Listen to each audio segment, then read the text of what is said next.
Hello students. Now we will move on to the pass 2 of the same example. Okay, that is generation of object code. So we will consider instructions one by one. So considering the first instructions, okay, which is STL RETADR. Okay, so this one. Now you know that a format 3 instruction, okay, has 6 bits for opcode, 6 bits for each of the flags, and 12 bits for 12. This is 12 bits for displacement. Okay, so we all know that each of the instructions have been given an opcode in the question, so you'll have to consider the same. For example, STL has been given an opcode of 1 4.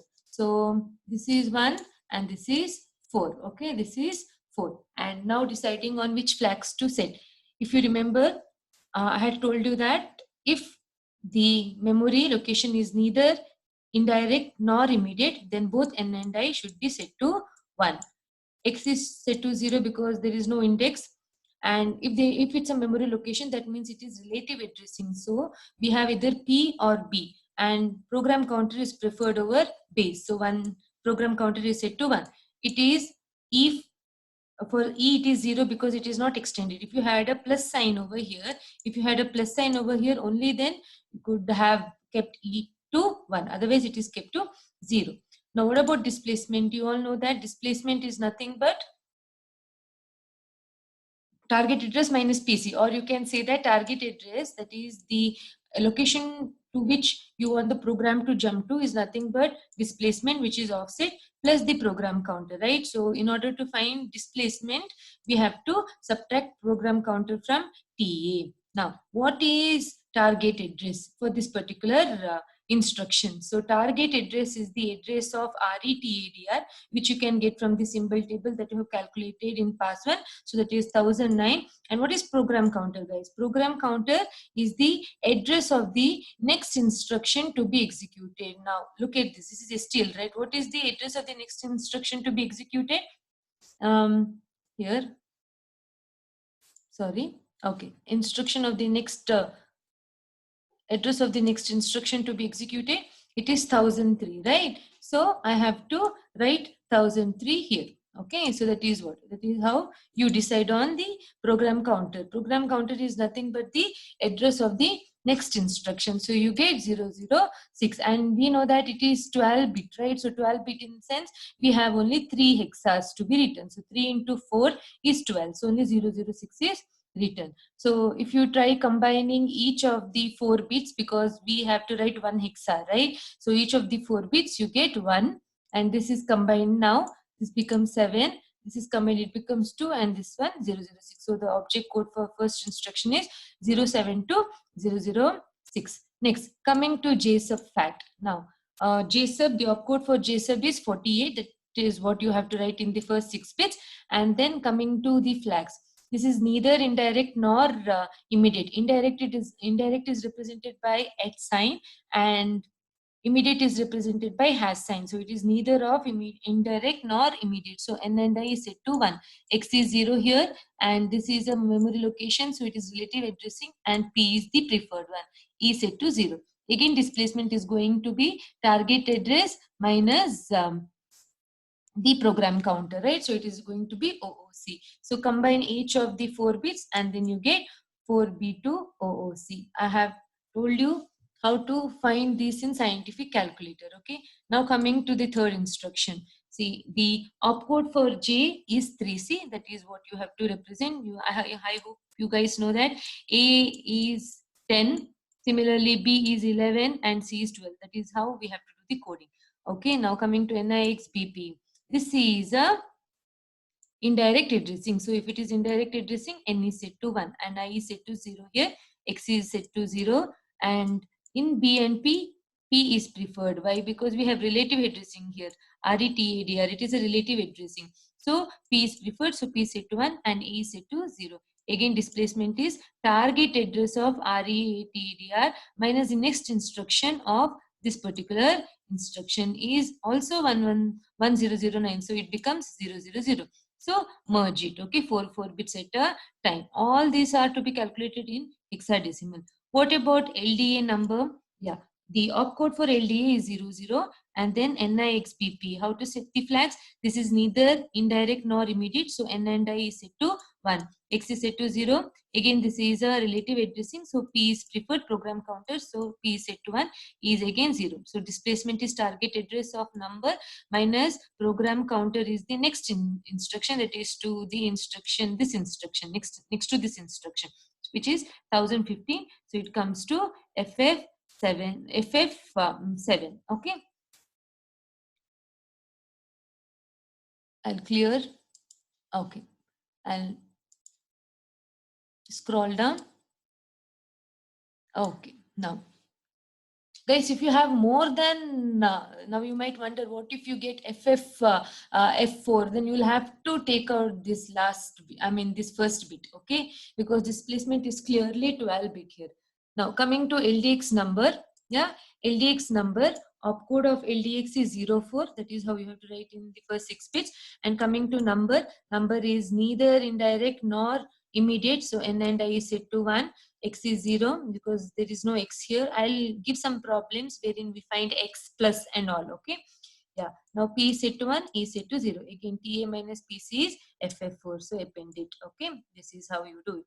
LDS #1. Now coming to this, LDS, the opcode for LDS is 6C, and now this is clearly immediate addressing. So I is set to 0. Again, X is set to 0. And look here, guys, here we don't have a memory location because directly the operand is a number. So neither B nor P is used because there is no relative addressing required, right? You don't have to jump to any other location. So both P and P are set to 0. E is definitely 0 because it is not appended with the plus. That is, it is not extended instruction. So displacement, do we have to find any program counter or base here? No. So displacement is directly TA or the value. So what is value given here? 1. So just write 0, 1, 1. Okay. Yeah. Next. I'll just clear off the screen. Okay. Now coming to the next one. Okay. So come to this one, guys. So next is a different type of instruction here. This is format 2, right? So format 2 is the instruction followed by 2 registers. So SUBR has been given an opcode of 94, and what is the value for S? That is what I said. You need to remember the register mnemonics along with its number. That won't be given in the exam. You have to remember. Okay. So S is 4 and X is 1. So you just have to append 94 with 41. Okay. Yeah. Just 4 numbers.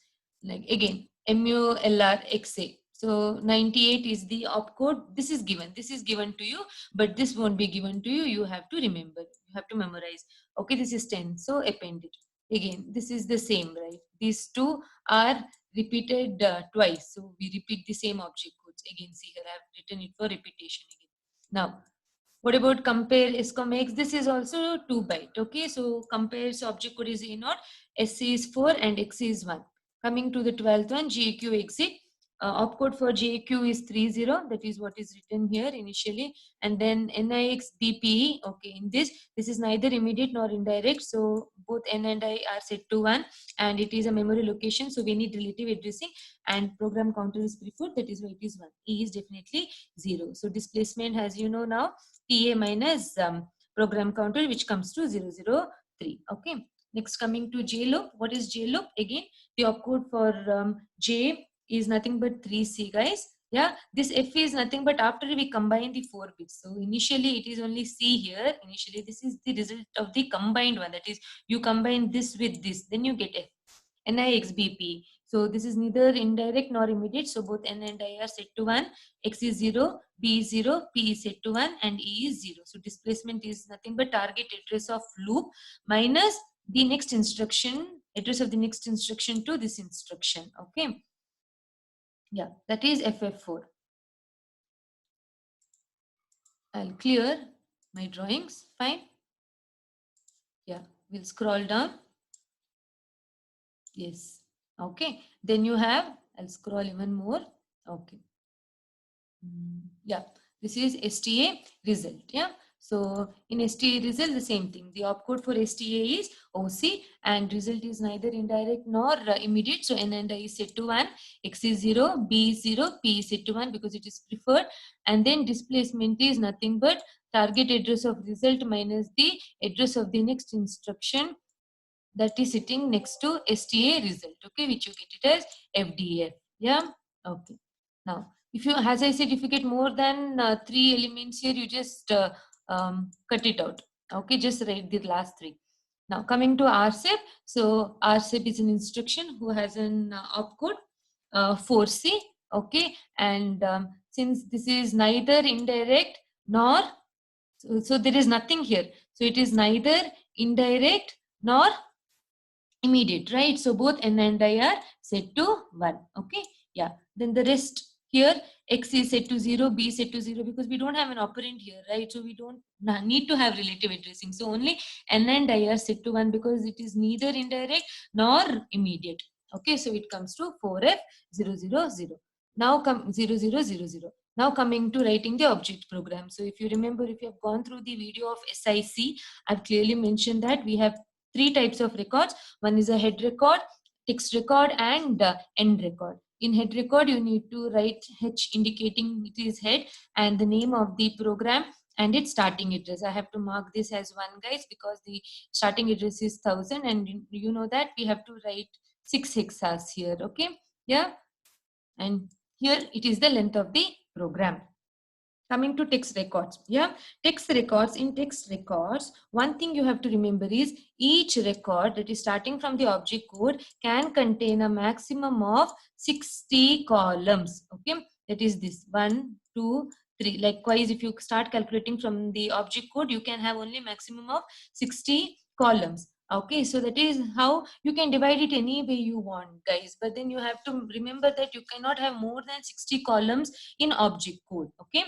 Yeah, so this first text record starts at 1000 and then we have used only 3 instructions. So definitely this should be 3, this is 9, guys, because 3 plus 3 plus 3 is going to be 9. I have written 15. No, that is wrong. It has to be 9. Okay, I hope you remember this. The starting location of the text record and its length, which is 3 into 3, which is 9. Okay, and then write the object codes. Then the next one, the next starting location of the next text record that you're taking, and add its length and write all the object codes. See, you have a combination of format 2 and format 3 here. Okay, next, coming to the third record, you have 00 that is 00102A, and this also has 3 records in it, and write its object code. One thing I want to tell you guys is you have a word here, right? A word is a constant here. Okay, let me finish this. Okay, here end is nothing but it indicates the end of the record and the starting location, which is 1000 again. Now let me clear the screen. Yeah, let me go to the beginning of this document. Yes, this one.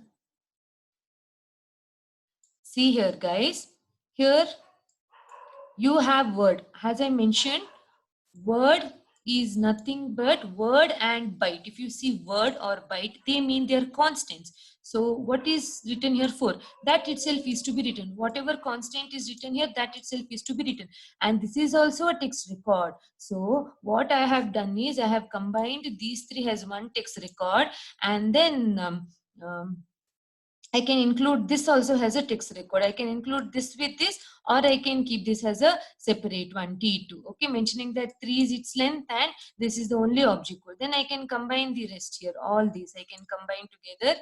I'll just scroll down. Okay, I can compare that. Okay.